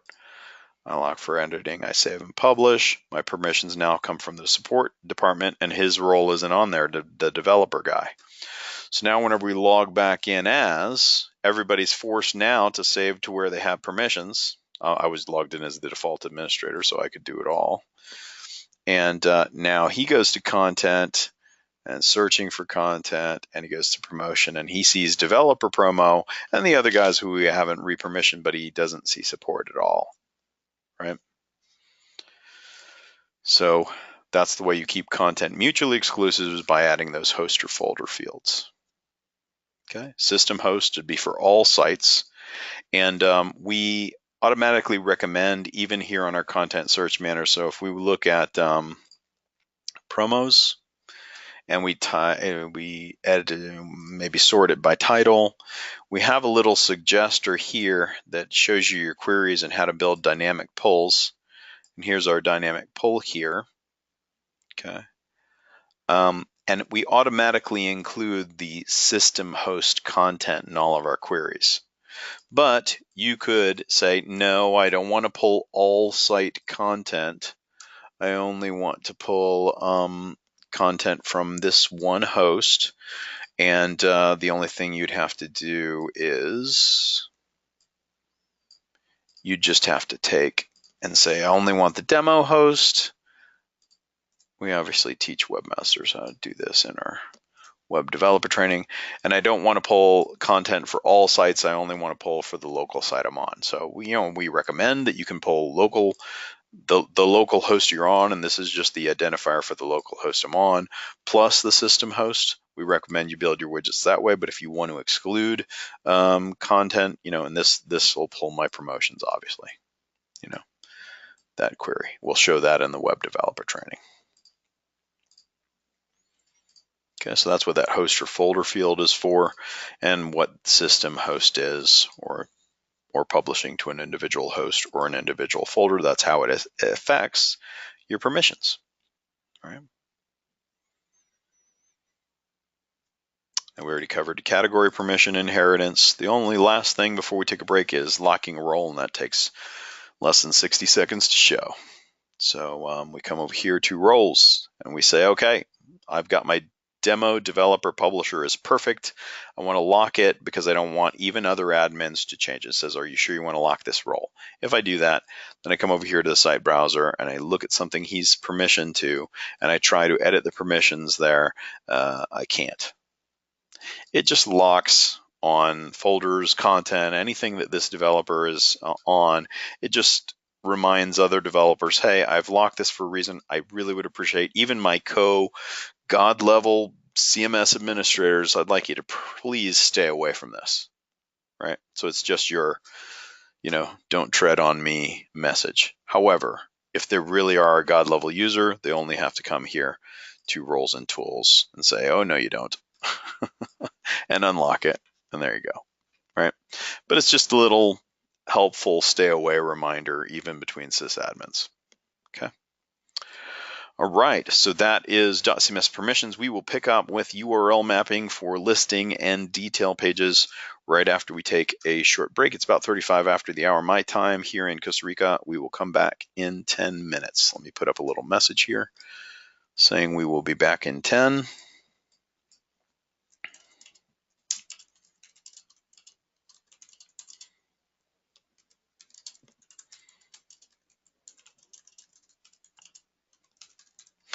Okay.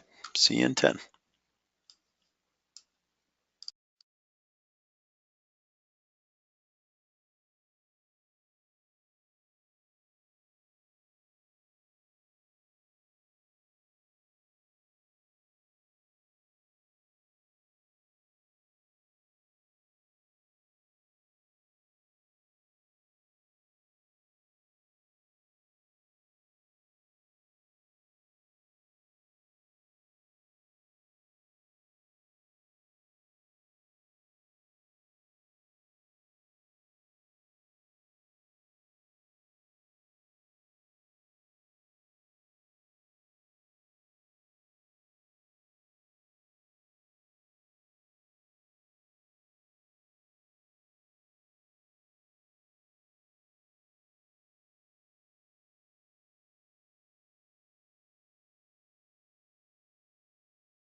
Okay, let's go ahead and pick back up with, over here to site browser, and let's pick back up with our final section on URL maps and content types. But before we do that, let's go ahead and take a little time out to answer any questions that anyone has. Go ahead and type them into the control panel if you have any questions whatsoever. And I will, even if I start up here, if I see any questions that have come in about anything prior, I'll go ahead and pause and answer those questions now. Okay. I see nothing coming in, so I assume everybody's okay. Stefan, you still hear me okay? Sound check?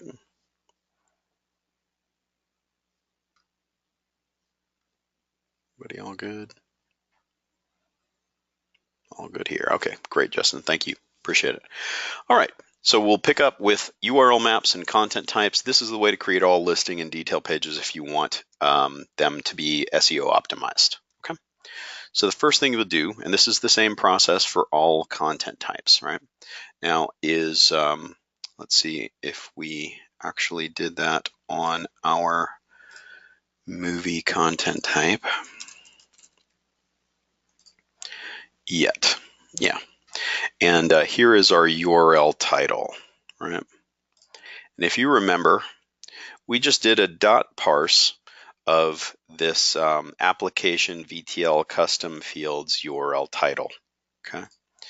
And that is referring to a file that, and this is why custom fields are so cool, is that you can have any custom field dynamically react to any other field.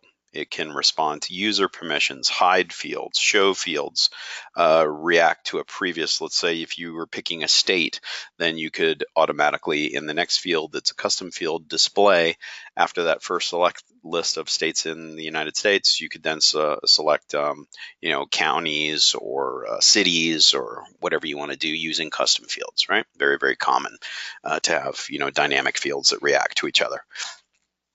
So this URL title field is reacting and it is sensing the title. And if we look at our content, our movie content here, the URL title is building here based upon what we put here, but it's stripping out parentheses, it's stripping out spaces and everything, and making something that you could actually attach to the end of a URL and actually reach a page with, right? And the second part, and this is very, very important on your content type, so let's just go ahead and go straight to the movies there. When you're editing your content type, you need to then define anything you wish as a pattern for your detail page. And this is the way that every single movie will be accessible, is by /movie/. I could name this anything that I want, and it's virtual. It works just like our vanity URLs. And then I pick one or more values. I could have a category here first, and then a / and then a URL title. You could do multiple fields here, but obviously the full path needs to be unique. So that's why I put unique on my movie title and my URL title, right? So we're just going to keep it simple. And what happens here with the URL map pattern, whenever you put it on your content type, it starts listening. And if any request comes in on your host and it begins with /movie/, then it's going to say, whoa, I know this request is a special request, and that means I've got to go to the movie content type. I have to search all the content, see if what comes next in the request is a valid URL title. If so, then I'm going to grab the complete array of all the fields on that one piece of content. I'm then going to go to whatever the webmaster has said is the detail page, and I'm going to throw that into a system variable that will load on that detail page. Okay, So I have departments and movie detail here already mapped. So we are actually all ready to go to start testing our URL mapped content. So what I can do here to instantly test this is go to that news detail page. Here's my new news detail page. Oh, and it's not my news detail page. It's my departments, and here's my movie detail. And I'm going to edit it, and I'm just going to drop a simple widget on the page. So I'll create simple widget, and I'm just going to set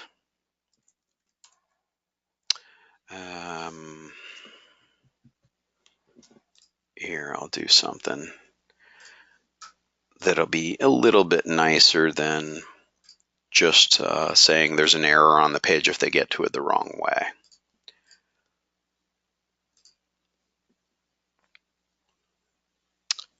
I'll open up Text Wrangler here, do a very tiny bit of velocity as a teaser into our web developer course. I'll go to the content that I want to search for. So I want to search for movies. Maybe I want to modify them by release date. And so that'd be, yeah, I guess release date descending. Now the Incredibles is not going to pull because he hasn't published yet. But let's go ahead and make him publish.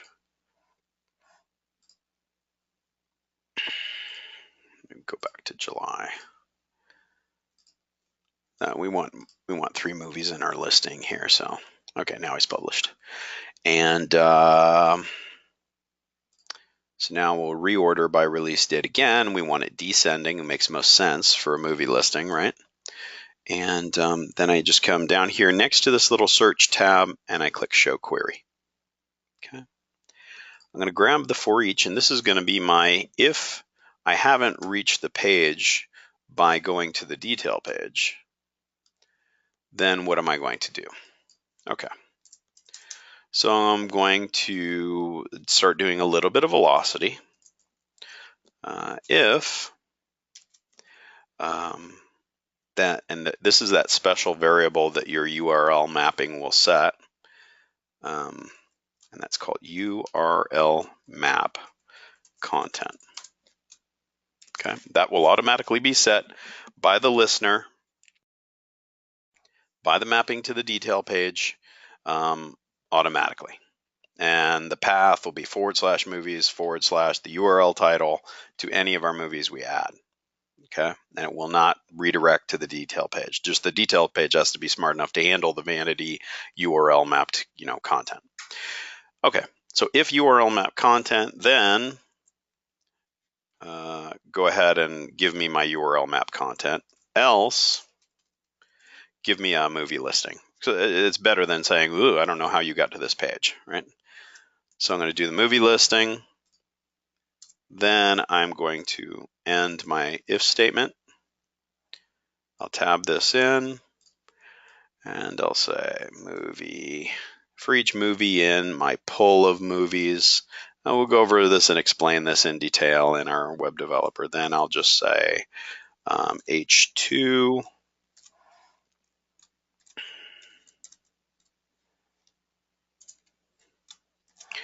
And I'll do movie title, right? Movie title. And what I can do is I can actually href my movie listing back to this same detail page, right? So it'll give me the actual detail and set my URL map content. The only way I would be able to do that is if I href equals, and then here I go ahead and do the and then inside here I put my URL map pattern, which would be /movies/ and then the URL title, right? And that matches the pattern on the content type which will come back to this page after I click it and load the URL mapped content. So even if they somehow get to this page in some weird way, they actually know the path, even though I'm not exposing it in my navigation menu. Still, if they somehow reach this page by random luck, I'm still going to be nice. I'm going to show a movie listing. If they click on one of the movies, I'm going to lead right back here. Okay. Now, if they do hit movie content, then I guess I'll do my movie title in an H2, but I don't need to make it a link. I will set in velocity, I'll set a variable called movie equals my URL map content. And remember that URL map content is the complete content map of the movie itself, right? So then I can do, I don't need to do an href because we're already on the movie. That wouldn't make much sense. So I just do movie.title, but this is my detail page, right? So I want my p tag, description, and all of that. Description. And maybe I also want my release date, and I could keep going with the movie and resizing it and everything like that. So I'll just do release date, and I think everybody will get the point. The rest we'll do in web developer training.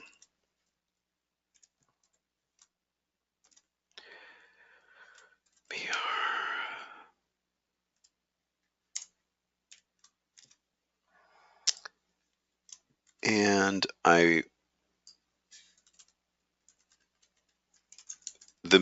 not gonna date dot format the release date. It'll come out kind of like a little bit of an ugly date format, but at least it'll pull. And then later I'll show you the date formatting tools and everything like that that's available in the web developer course. Okay.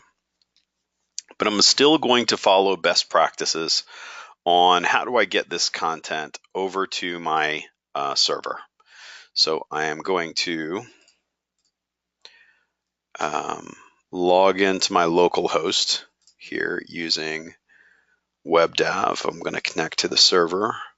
I'm going to do localhost 8080, but I want it in English. Connect.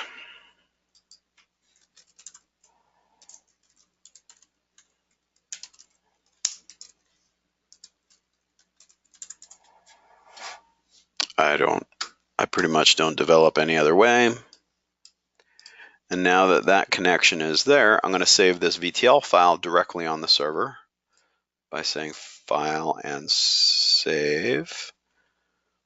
And I'll go directly to this guy, localhost, and demo. And I'll save him inside my departments folder because that's where I've got the rest of my pages. But maybe I'll create a new directory if I could see the bottom of my screen. I can't zoom out here. All right, well then maybe I won't.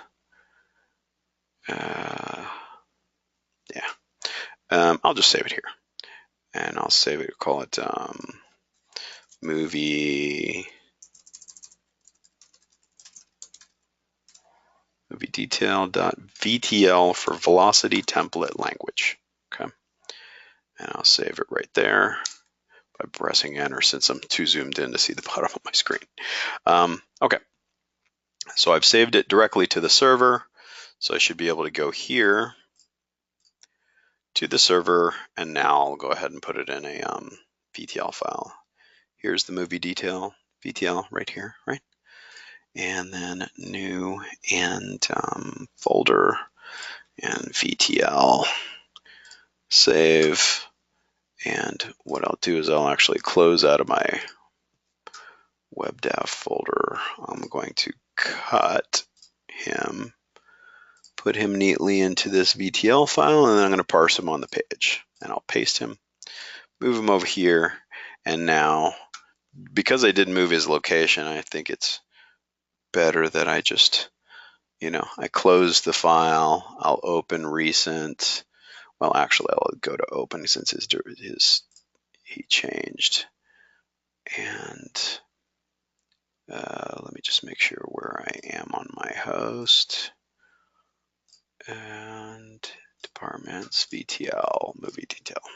Okay, so now if there's anything wrong with this code that I'm going to parse on the page, I can make an instant change right here and see it reflected immediately. So I'll move that to my other screen. Now I'm going to parse this on the page that we said was going to be able to handle this stuff, right? And it's going to handle the movie listing for us as well. So I'll open this guy up. I'll go ahead and add the special widget that parses widgets. The VTL include, and then say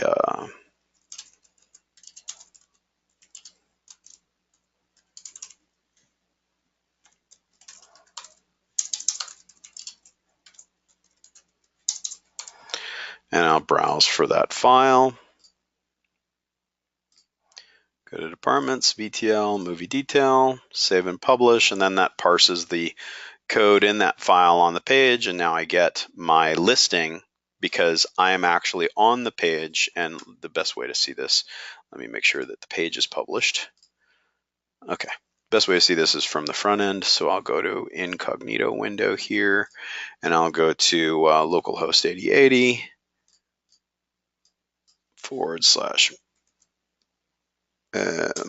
departments, actually. Departments / movie -detail, right? If I remembered that right. There we go. Okay, so we're going to see that URL completely change. The second that we click on one of these, it's going to go to movies, and then the URL title for any of the movies, whether I start creating or import a million movies, every single one of those listings will work. So if I click on Ratatouille, it goes to movies. Okay, well, that's not where it's supposed to go. It's supposed to go to movie. So that's why I'm in my VTL file. It's supposed to go to movie, file, and save. And let me go back and refresh. And now I hit it, and it goes to my movie detail. And it said I needed to add formatting to the date, but we'll go over that in Web Developer. And there's my, and it's the same exact page, right? I can go to Leon the Professional. There's Leon the Professional, and look at the URL. It's SEO optimized. It matches exactly the content on my page, and that's exactly the way our documentation site runs, by the way. It's one page and one content type that has 700 pieces of content underneath it, and the content is just mapped to itself. It's got a self-join relationship. So our complete documentation site, according to Google, has 700 and some odd pages, but it's only one page, one content type that's married to itself, right? So anytime you click on, personalization, and then you go ahead and click on something else, the personalization is parent related to the child, just like we did movies and cast, but this time it's document to document, right? And then you click on rules, and it loads that, rules engine, documentation underneath. You click on that one, and it keeps loading an SEO optimized URL every single time, right? So with one page, one widget to rule them all, you can do really, really powerful, cool things. And according to the search engines, for every piece of content you create just by going to the content tab, you have a completely new page that's SEO optimized and matches the content on the page, right? Even though this path doesn't exist at all, doesn't matter. As far as Google's concerned, this is a brand new page on your site, even though it totally is not, right? So questions about how to URL map content on a content type And any questions at all about how that is handled?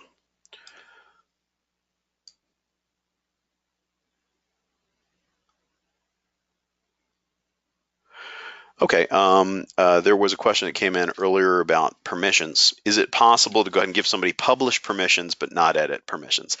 No, and there really wouldn't be any case where that would make sense, right?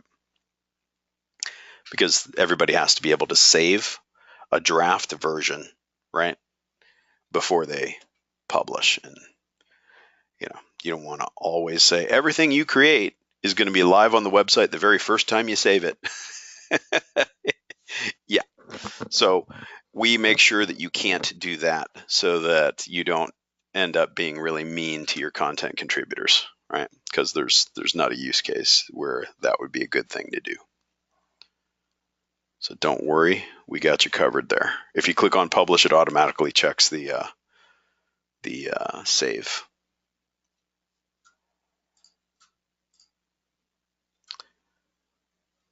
Any questions on email? My personal email is dean@.cms.com. I will send that to everyone again, and feel free. Any questions that you have, I will respond. I may be involved in a big training like this one for 3 or 4 hours, so please don't think that I'll get back to you necessarily in the same morning or afternoon. But there's normally no time that I won't get back to anyone who emails me directly with it's more than 48 hours. That would be really crazy, or I'm on vacation, which I would have I would have something that said, "Hey, I'm on vacation," But yeah, I love, especially with partners. Of course, you are, you know, uh, we would treat partners in the same way we treat our clients. Whatever direction you need, if you need advice, if you need help, if you need point to documents. Even sometimes I can point you to sample code or sample things that we have on one of our demos that's done in that way, or there's a plugin that I can pass your way. I really don't want ever clients to be frustrated because they can't find documentation, or they can't find a use case or anything like that, or partners, because that ends up leading to bad relationships later on. You be people not understanding how to use a system. If you use .cms correctly, it should be very, very easy for webmasters to, with a little bit of creativity and a little bit of elbow grease on the code, to create really beautiful content publishing experiences for your users, whether they're on a mobile app, whether it's some Angular thing you've created, some React thing you've created, or if you're creating presentation layer pages. There's enough tools there for you to make it really nice for them. So, if you need a little guidance on should this be a custom field or should this be a relationship, or it should be, we'd rather tell you or our clients early so that the experience is a good one, because that's just good business, right? So feel free. Don't be bashful. I'm handing out my email liberally because I want you to use it, right?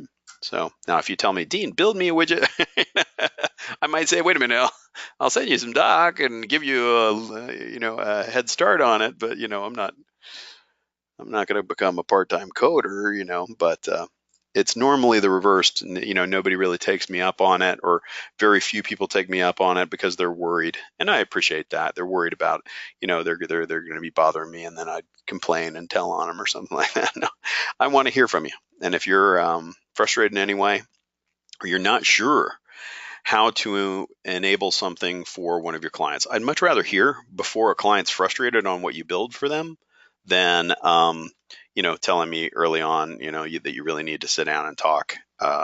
Let's always approach it that way. You're frustrated, unsure, you think you might be building something in a bad way. Let's talk, right? Okay. So, and if you have any questions, we're going to come to our last item here on the agenda before we close out content architect training. So type in any questions that you have as we cover this last section, and that is the rules engine and personalization. So if you are creating personas, and I will create a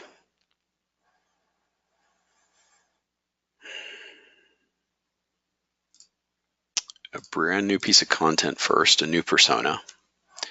And that's under our content again. It's a special type of content called persona.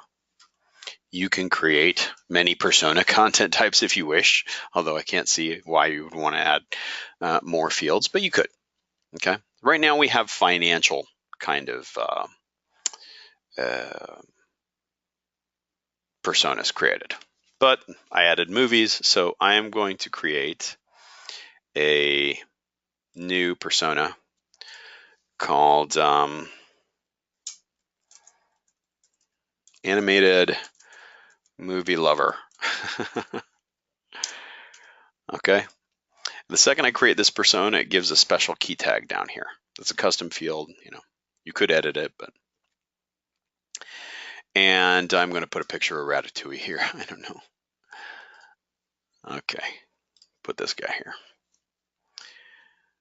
And then other tags, Pixar, Disney. I don't know. Whatever you would want as additional tags. Persona to help target content towards lovers of animated movies. Okay. And I'm going to save and publish my new persona. So I have a new persona in the system. Okay. Now, if I come here to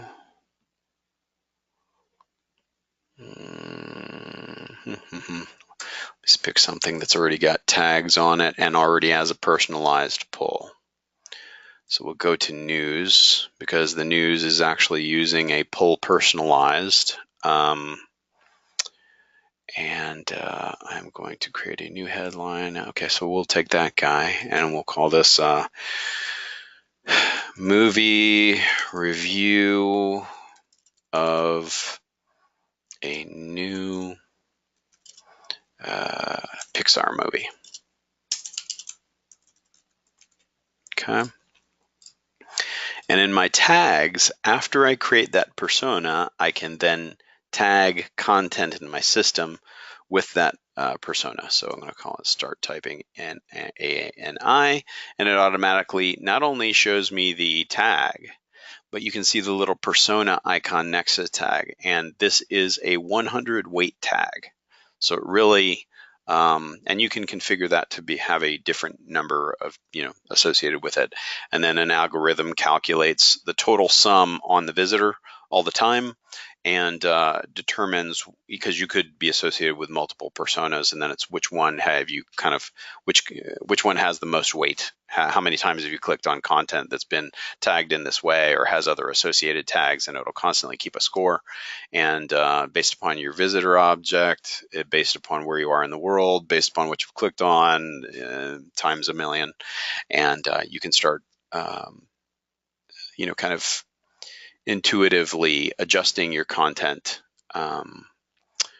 So this is asking for a latitude and longitude, so I'll go ahead and do that.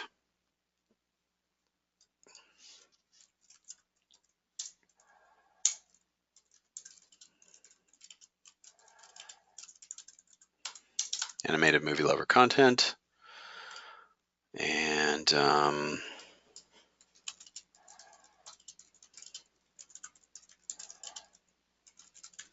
okay. And I save and publish that. Let me put the publish date in the past so that we're not hiding it. July 16th. And I'm actually, so you don't think it's just by the publish date, I'm going to take another piece of news and put it ahead of that one. But it has the retiree tag. So I'm going to put this one at July 31st. And I'm going to save and publish it. Okay. So you see that it's not published date that'll bring it to the top of the list. Okay. And I can do one more thing to set up our personas. I can go here to the site browser. Let's go to our home page. And we'll take off one of these guys. Since I messed this one up anyway, might as well fix it. And we'll say, this is, do you like animated movies? And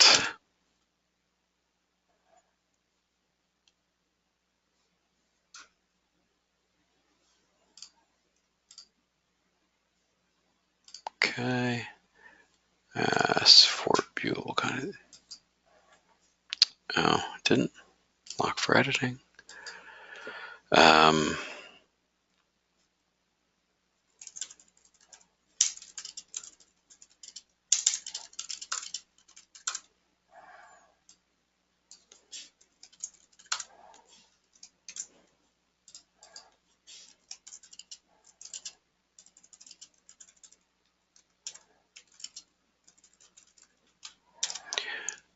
Okay.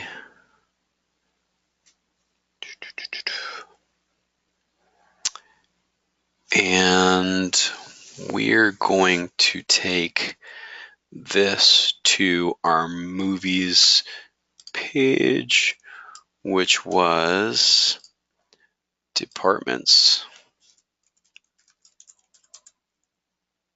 Is it departments or department? Departments. And then movie detail, right? Movie hyphen detail. Okay. I'm going to copy that path, and then I'm going to, I guess I was in the middle of changing this content. See latest version, leave, save and publish, lock for editing. Okay, now I can change this guy. I'm sorry. So we'll copy that path and do this one more time.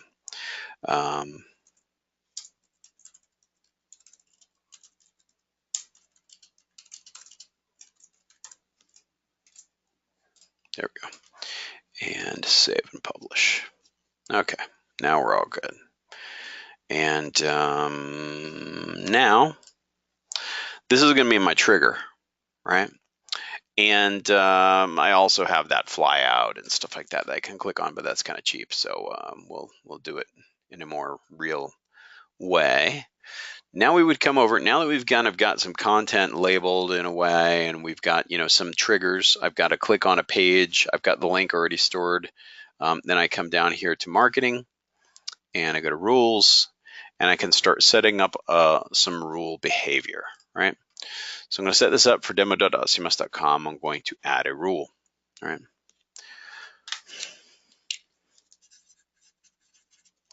And I'm going to add a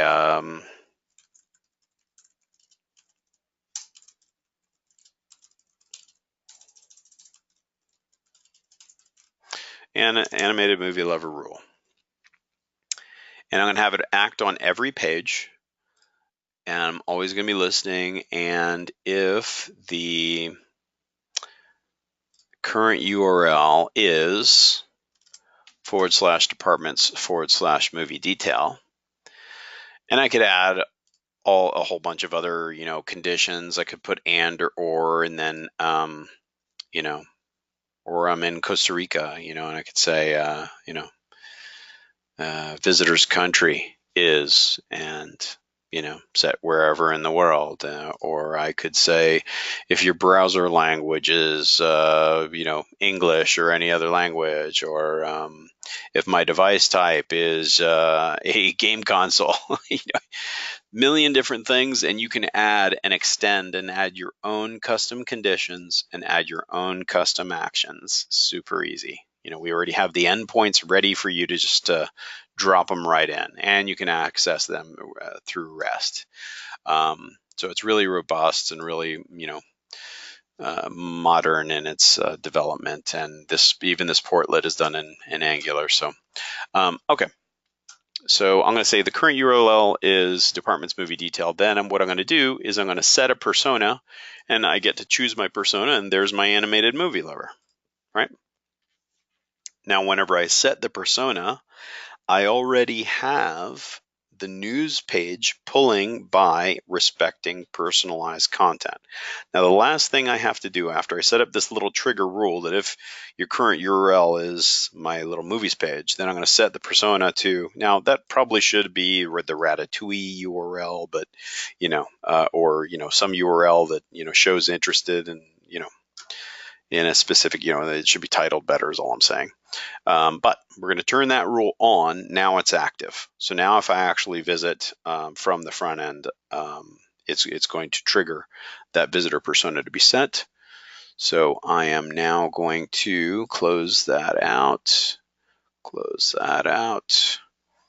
I'm going to go to a totally new incognito so we know there isn't anything set in the session.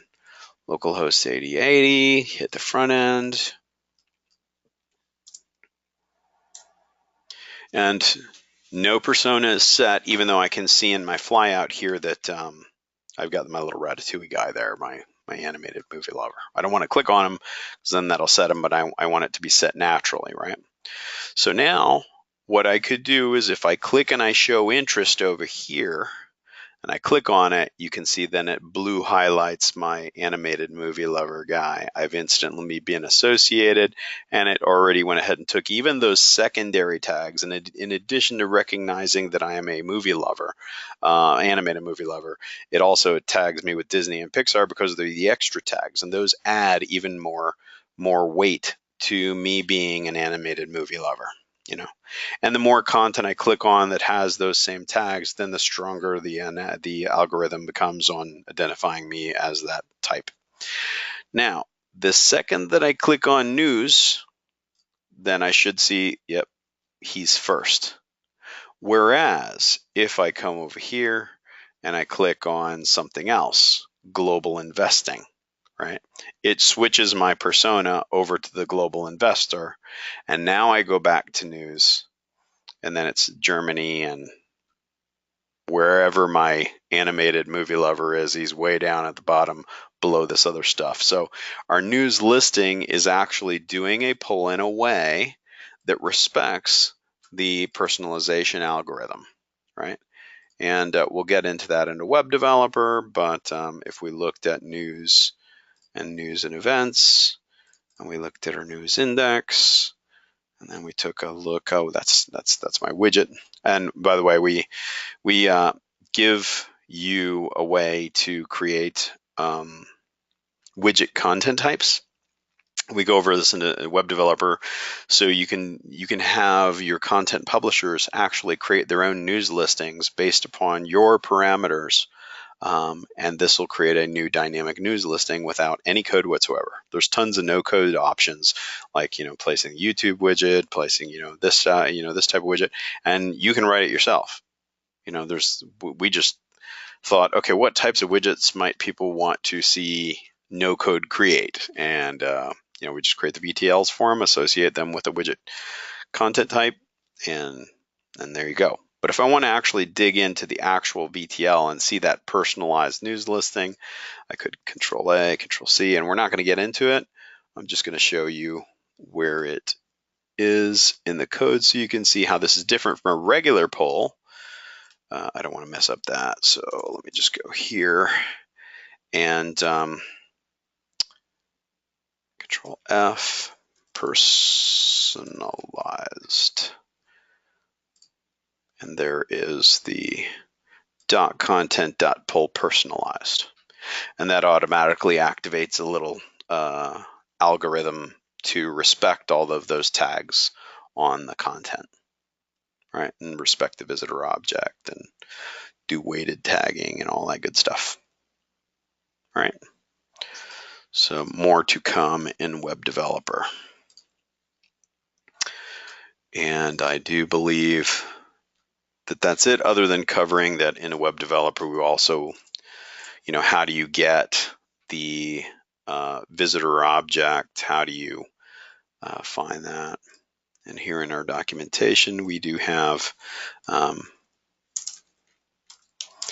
just hit visitor, and that's visitor geolocation, visitors.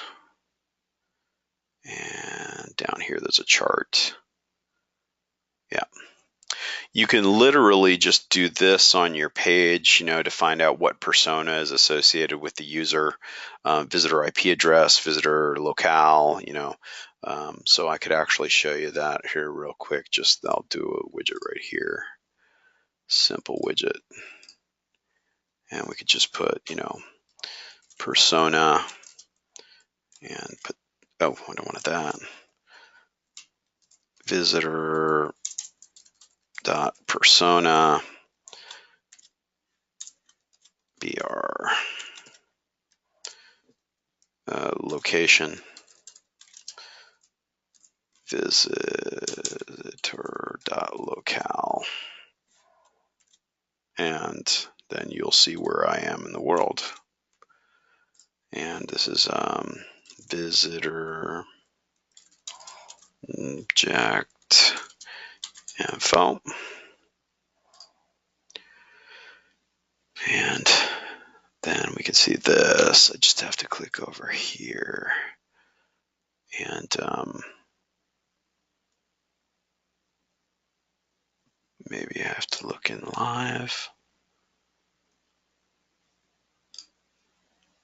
Publish.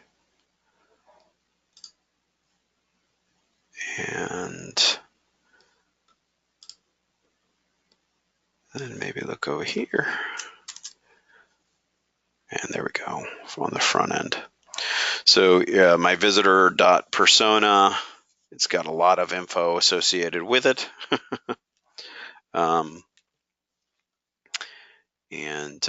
That visitor object. And here is my persona being set. And then here's all of the things underneath it. And if I did visitor.persona.keytag, then I could go ahead and get that exact, visitor, which right now I'm associated with Global Investor, and my locale. I don't know why that's actually showing a ENUS.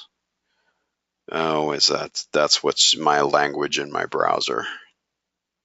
Yeah, because I do have my browser set to English.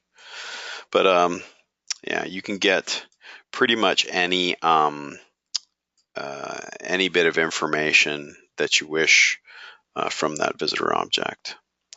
How can I present personalized content to a particular user? Okay. Well, all you'd have to do is decide how you identify what you call a quote unquote user. And that's it. So it depends upon, are you having a user log in?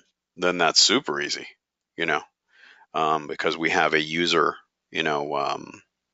object that the second they log in, that then, and you can see it actually happening here. So if we go to intranet, we go to index, we better do it from the front end so we can actually see the login. Just go to /intranet. And that's the only difference between this page and any other page is it doesn't have CMS Anonymous on it. So it automatically says you got to go to the login page, you got to pass the login. We're going to check your permissions and see if you have permissions. Obviously, we preload a user that does have permissions. So we click and log in, and then he goes ahead and he logs in. And I can go to my, well, I might have messed that up on my server. I've been playing around. So I think I messed around with my intranet page. Yeah, I did. I messed him up. That's my fault. But he logs in, and you can see just by the login, log out here, that I've got that login methodology. The second you do, it recognizes who you are as a logged in user, and then you can target based upon your user object. You can go ahead and look for your user ID on content, and totally customize everything. So, and we could actually put that on the page. It's just, $user, $user.user ID. We can get more into that in the web developer course.